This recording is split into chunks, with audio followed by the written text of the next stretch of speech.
I've always believed music found me ever before I found music. My earliest memories arrive as small flashes of discovery.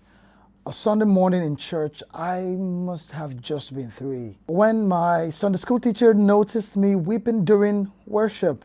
She knelt and whispered, "What's wrong?" And I remember vividly all I could manage to say was, "It's the song." I had no vocabulary for what was happening, only that sound had slipped into a room inside me I didn't know existed. In primary school, it happened again.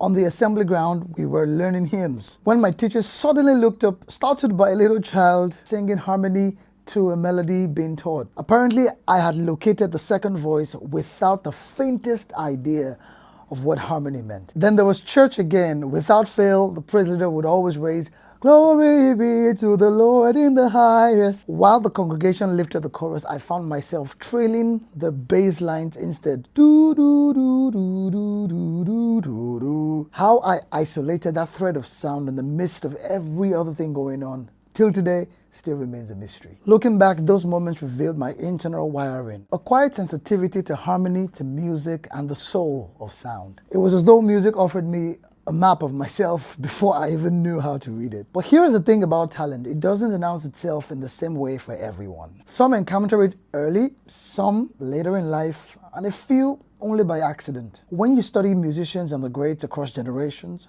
you notice about 5 recurrent pathways to discovery. Some discover through emotion, some imitation, some community, like schools, choirs, bands, some through longing, and some discover through survival. Because for those ones, music becomes the only language through which life makes sense. Whichever path it takes, talent is hardly loud at first. It whispers. It hides inside curiosity, play, and sometimes it hides in tears you cannot explain as a child. And that in its own way is a kind of homecoming, because to discover talent is to discover self. And to find self is to find home. So, here's my encouragement. Pay attention to what moves you. Pay attention to what you do without being instructed. Pay attention to what you imitate, to what refuses to leave your imagination, to what you cannot ignore, no matter how ordinary it seems. When and how did you discover the special gifts and talents that you have?